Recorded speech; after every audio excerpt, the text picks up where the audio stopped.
Well, hello and welcome to all of our viewers from around the world. I'm Fiona Langsharp, IBCLC Director of Communications and MC here at Gold Learning.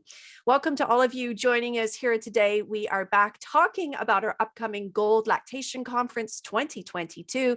And I've got special guest here today, Kelsie Barta. Welcome, Kelsie. It's great to have you here today. Thank you, Fiona. I'm excited to be here. I can't wait actually to hear from Kelsie. I'm just going to have her hold tight for just a moment, but let me tell you, she has got a lot happening in her life, and I just can't wait to ask her a few questions about it. I'm really intrigued to hear about all the things that she's doing. So Kelsie will be here with us, as I mentioned, for our Gold Lactation 2022 online conference, which begins on April 4th. So you can go to the website right now. You can check out Kelsie's profile, what she's talking about and everything that she's doing where she lives. And you can also look at all the things that are coming up with our conference. So as I mentioned, April 4th is our kickoff date. We've got our open access keynote with Melissa Cole, which is free for everybody to register with. So don't forget, you can find out all the details at goldlactation.com. Well, welcome, Kelsie. It's great to, I've been teasing people now. They want to know all about you, but please go ahead and just, tell us where you are in the world and a little bit about what you do. Okay, thank you, Fiona. Yes, I live in Richmond, Texas. I, as you mentioned, do a lot of things. So I am a nursing student getting my PhD at Texas Women's University. So that occupies quite a bit of my time. And Yeah. I love learning and hopefully someday making a difference in the world of lactation.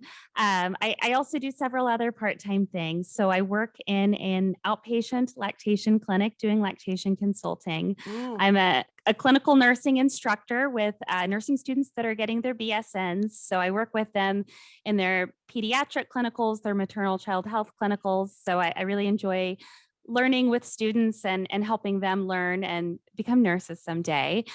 I am a family nurse practitioner, and I do that on a part-time basis as well. So just kind of here and there.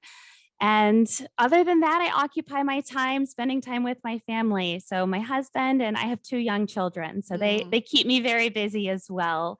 And I should also mention I'm volunteering with a nonprofit organization here in the Houston, Texas area that's aimed at improving maternal health experiences and outcomes. So they focus on underserved communities, and I'm really passionate about that work in the community as well.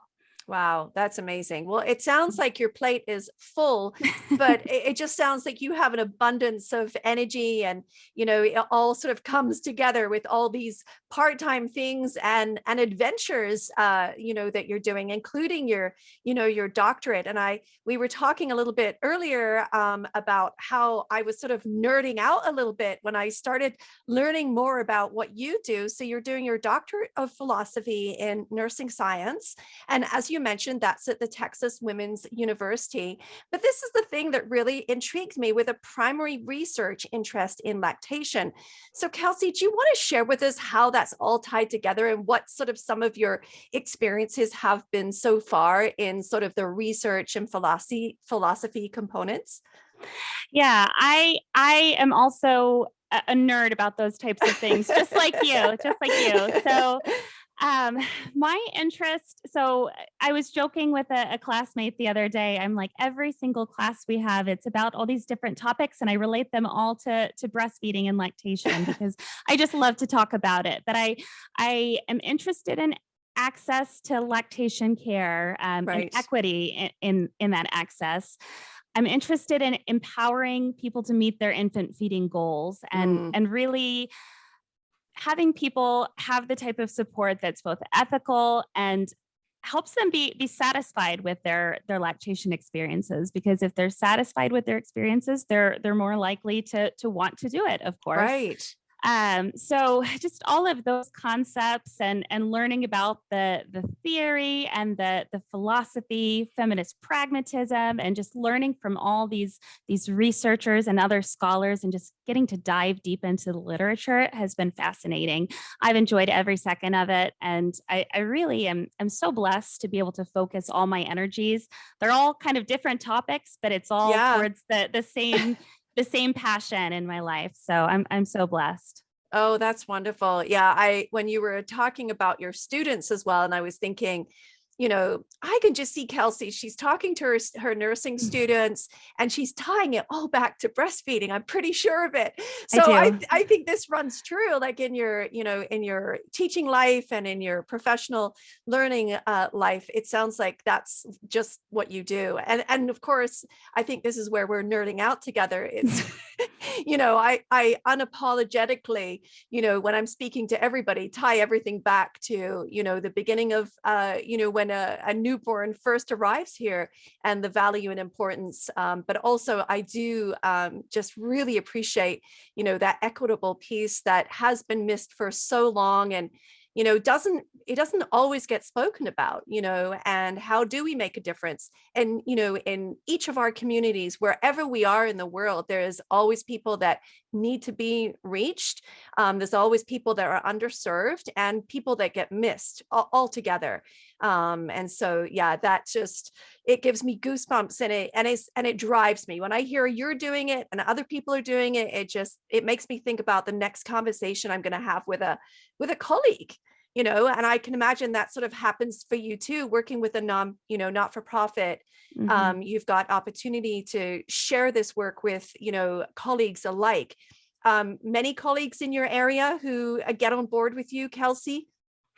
Yeah. And one of the things that I've been working on recently is getting to interact with colleagues that are in different disciplines, because Mm. if we only approach a problem from our perspective, what can one person, I have knowledge, I have expertise, but what can I accomplish alone? Mhm. But my most productive, the work that I'm proudest of has been the work that I've been able to collaborate with Oh, community health workers, doulas, mental health professionals.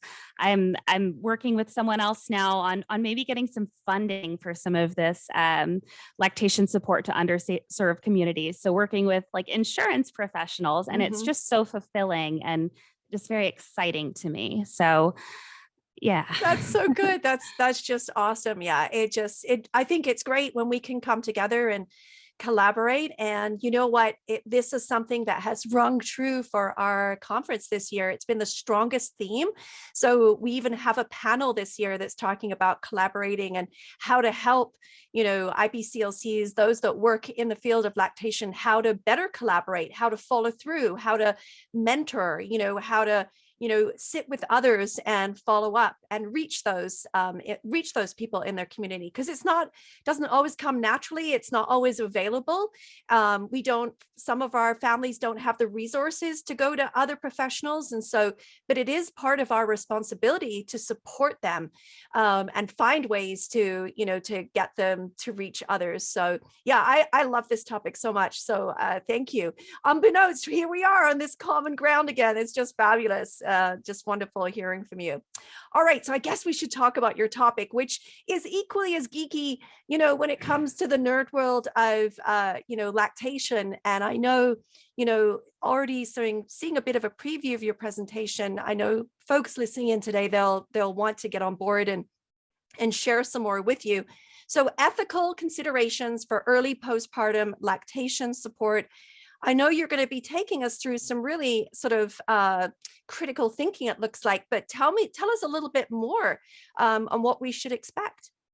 Yeah. So basically, for my presentation, I use a pretty systematic approach because that's how my brain works. So, how do we make an ethical decision? So, Mm. I'll talk about what goes into those guidelines as they relate to lactation, and then talk about the perspectives of the people that are involved in those ethical decisions that we make. And then finally, I have a few specific issues that I'll bring up and talk about how we might apply those principles. My ideas for this presentation are really from the literature, but from my personal and professional experience in lactation as well. Mm. Before I did the things I'm doing now, I started out working on a postpartum unit in a hospital. So I have a really good familiarity and a love for that early postpartum lactation support that I'm going to talk about in my presentation. And I I think that bringing in the literature and all those kind of tricky, like ethical questions, I'm excited to explore those alongside the people that attend my presentation live. I'm looking forward to hearing their input as well. Yeah, I see that this is going to be another theme that we have happening at your presentation, is that there is a sort of interaction. So this is a great opportunity for folks who are coming live. So if you are coming live, I strongly encourage you to head into Kelsie's presentation, because there will be that engagement component where you'll be able to give live feedback and really ask questions of Kelsie as well. Of course, you'll be here with us for a live Q&A directly after your presentation, where folks will be able to, sort of dive a little bit deeper if they want some more context to the literature and just to some of the responses that we see during the presentation. I think this is, for me, this is the way that I learn, is when I come together and I hear people's different perspectives. Sometimes if you're a bit of, if you feel like you're siloed sometimes, or you're just muddling through, it's great to be able to have that perspective. If you're coming to the recording, don't worry at all. You'll be able to see, all that happened during the live session, and you'll be able to ask Kelsie some questions in the forums as well. So lots of opportunity to connect and really, collaborate with Kelsie during the time that she's here with the conference. It's just sounding great, Kelsie. I really can't wait to jump in and learn some more with you. Thank you, Fiona. I'm really excited. Excellent. Well, thank you to Kelsie Barta for being with us here today. And of course, as I mentioned, you can find all the details at goldlactation.com. Everything is up online. You've got all of the time zones for each of the presentations. The add-on packages are available. And of course, if you're coming to our live keynotes as well, they are up for grabs right now. You'll need to register for those events, but they are all free. So we can't wait to see you all online. Thank you for joining us here today, and we'll see you all soon. Bye-bye for now, everyone.